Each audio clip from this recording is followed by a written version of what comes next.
Many of you may have recently attended a digital security training where you as an individual were given and taught the tools you need to protect yourself and your devices and the information on your devices. For Ken Montenegro from Advancing Justice LA, this is only one part of what it means to be secure digitally. Ken will talk about technology as a community property, something that is either established or lost at the community level. And Ken will talk about the role of technologists in getting us there. Ken. Thank you.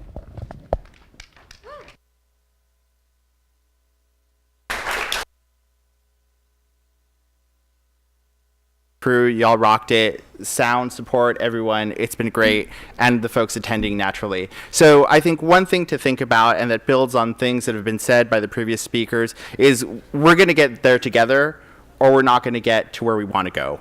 We don't want these little silos of salvation. We need to get there together. In a lot of my political work, I'm a bigger fan of freedom cities than sanctuary cities, because once again, we're all in this together, or let's just not even try. I'm the IT director, the technology director at Asian Americans Advancing Justice Los Angeles during the day. On my other time, I'm national vice president of the National Lawyers Guild. The guild is awesome. Find out, join it. I'm also on Twitter as K Montenegro. Family of migrants, blah, blah, blah, a little bit about me. Woohoo.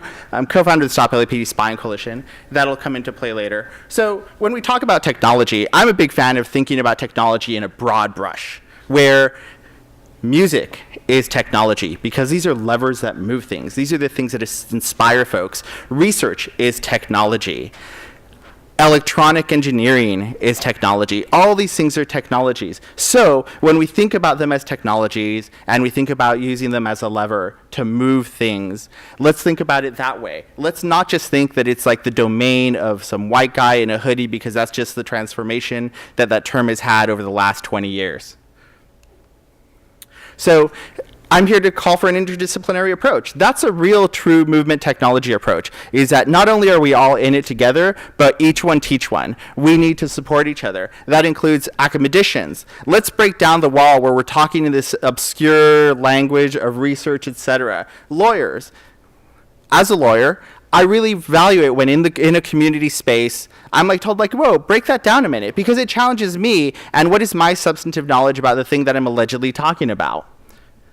Organizers. Organizers are central to this fight, because if we are going to truly connect with the directly impacted, which is like another sermon I have for another Sunday, where the directly impacted folks are really getting trivialized. A lot of people who are directly impacted are left out of the conversation. And we use them as tokens. We have anecdotes about them and we say, that's enough. That's not a movement technology approach. And technologists have to be engaged in this struggle, where those of us with some type of specialized knowledge or rarefied knowledge need to kind of suck it up and figure out, are we really down to engage in this fight?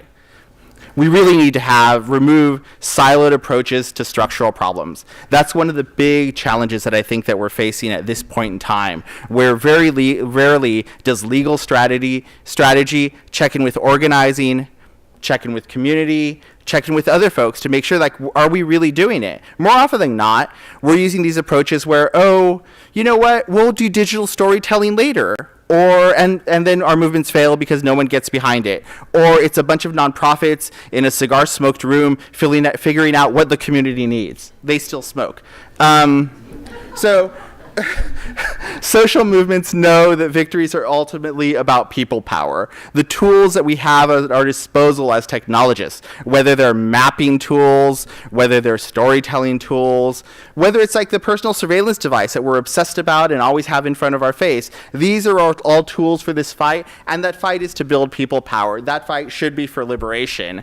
And often, social movements are the most skeptical group, because they go to a digital security training, it's all doom and gloom, the Koch brothers have an intelligence network and we don't, I give up. And that's not it, because there are communities that we claim to be in allegiance with, they don't have a choice of giving up. The state has been looking at them, surveilling them, tracking them, jamming them up from go, and we kind of take the luxury of damn, that's depressing, man. I'm gonna go home and chill. And so there's a really like valid basis for that skepticism, because that skepticism comes from the fact of how is technology designed? Who gets to use it? When we're talking about positions in academy, still largely white male. When we talk about people at the head of technology companies that are telling us what we need to interact with each other, both social media platforms, entertainment platforms, etc., mostly still white, cis men. And of course we're going to be skeptical about that because we don't see ourselves involved in the design. We just become consumers of that. A movement technologist says like, whoa, let's take a pause and disrupt this a little bit. Let's figure out if we're being othered. So I think that within this, I think there's also a space to kind of think about things like, when we talk about empire, maybe it's not the nation state anymore. Maybe it's technology platforms. I'm one of the co-founders of Stop LAPD Spying Coalition.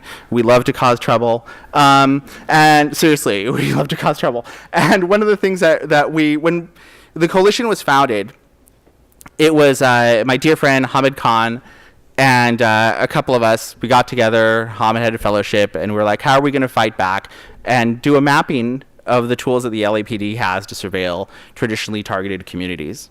It took us 2 years of organizing to get to the point where we did a digital security training, because we said, and it's a principle of security design, you can only move as fast as the slowest person. And from a network perspective, your network is only as secure as the weakest node on the network.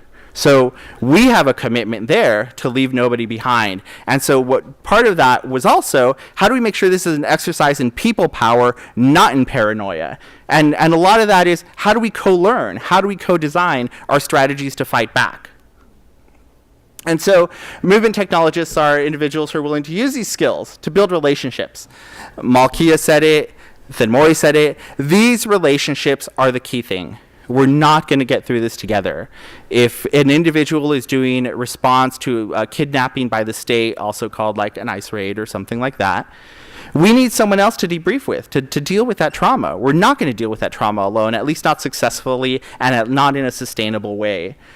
Additionally, when it comes to technology, because technology is so highly iterative, particularly nowadays, and it's been so consumerized, which is pretty awesome because it democratizes things, who's going to help us stay abreast? Who's going to help us build a heat map to map deportations or ICE encounters in our neighborhoods?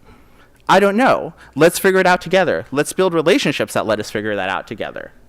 So, and part of this is also applying systems thinking. Lawyers bring that to the table. Technologists bring that to the table. Musicians bring that to the table even. DJs like don't randomly come up with like really awesome playlists.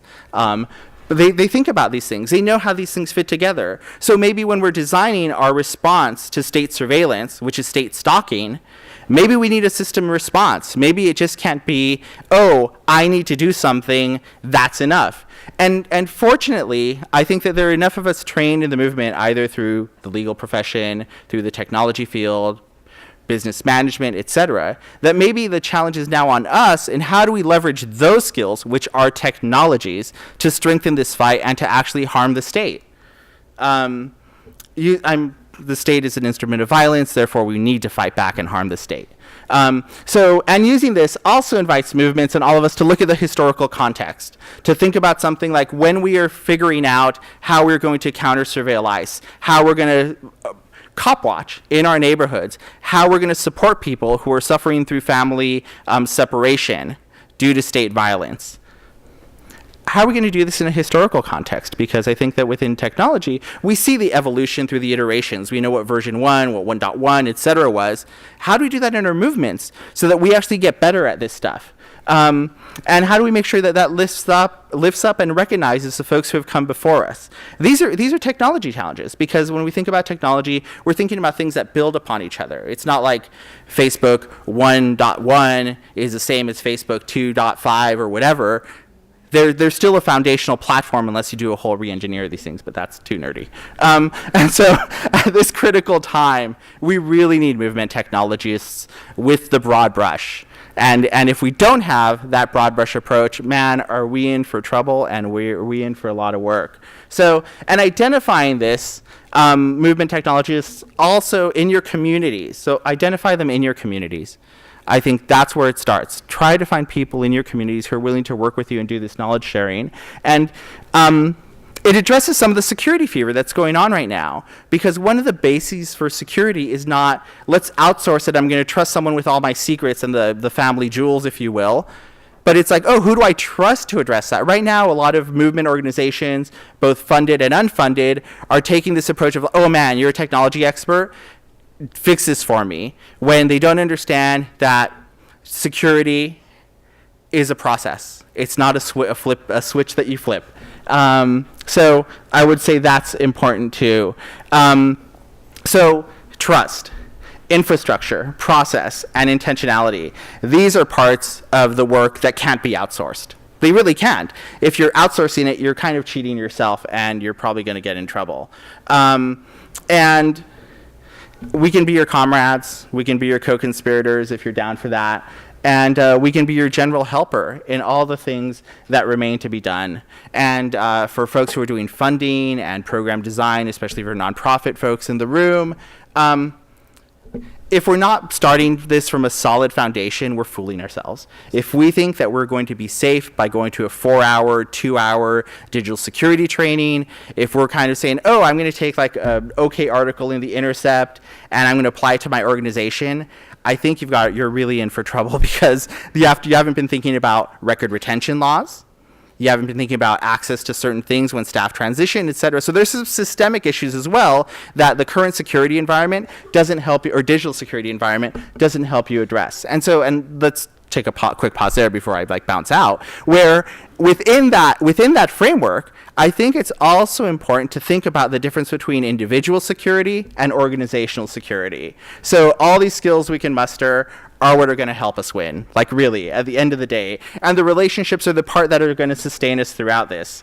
And it's not about creating religions around like innovation and all this other like Silicon Valley nonsense. That's all libertarian nonsense.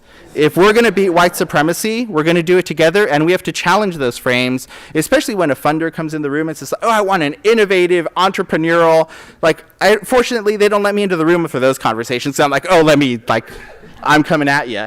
And so this shared understanding and multidisciplinary response potentially can help us beat the surveillance juggernaut. It is a juggernaut because it's this all-consuming thing, especially as our lives have become so digitized, that we don't even realize the extent, the breadth of our data footprints. And that's the only way we're going to do it. And we have to do this without sacrificing communities. If we are willing to sacrifice communities, then I think just given the affection, sincerity, and the goodwill that Alvaro and his crew have brought to it, I think you're in the wrong place. And I think that within this is actually an exercise in solidarity. This isn't just like movement technology for the sake of movement technology. Let's make sure these techies have jobs. Screw them. This is an exercise in solidarity, because this is where we can actually practice our deep political values. And I chose this from Oscar Lopez Rivera because I think there's also another thing to explore here. When we're talking about surveillance of migrant communities, we have to, I really prefer the term migrant, because I think that migration is a byproduct of empire. Empire is a source of violence. And how do we deal with people who are part of the diaspora? A Puerto Rican who lives in the Bronx could be jammed up by ICE when they do a so-called gang raid in the Bronx, and they'll be asked to produce papers which they won't be able to produce because they're allegedly citizens by birth. So a lot of this does go to the frame of who is white, who is black, who is the other. And so that's all I got. Rocket, please, please, please, when you're looking at these things and trying to figure out how to do it, please make new mistakes. Don't copy my mistakes. Make new original mistakes. Reach out to people around you so that as we are engaged in this fight, we're more successful, more effective, and that we are in it truly together. That's all I got.